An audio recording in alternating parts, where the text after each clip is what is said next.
Welcome to Critical Communication News. Today is Wednesday, the 19th of November. My name is Leilan Sadal. Today on CCN, FirstNet starts spending money and attracting interest. Stingray controversy rumbles on. Sapura on track for 10% growth. Analyst predicts 4 million critical workers using LTE by 2020.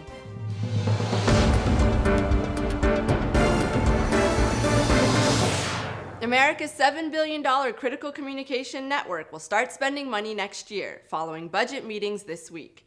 In 2015, the project will spend $20 million on organizational support, another $20 million on consultants and outreach, and $40 million drafting a request for proposals on building the new network. This still leaves $40 million in next year's budget and a long way to go before FirstNet is ready for use. The smell of money is already attracting a lot of interest, with FirstNet being discussed at the recent SatCon event. FirstNet is committed to using long-term evolution, a terrestrial networking technology. But speaking at the event, Chris Alexander of the Department for Homeland Security said the LTE network would only reach 90% of the U.S., and satellites would be needed if national coverage was going to be achieved. Sapura said yesterday sales for the first 6 months of the year grew 18%. The firm sold 89,000 radios. It made revenue of over 1 million euros in a dozen different countries.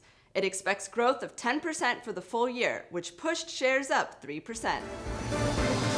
Police use of fake mobile stations to collect data from thousands of mobiles by flying over cities is still causing controversy in the U.S. Judges have asked police to spell out exactly how they will use Stingray devices. They also want any data collected using fake mobile towers deleted unless it relates to an ongoing court case.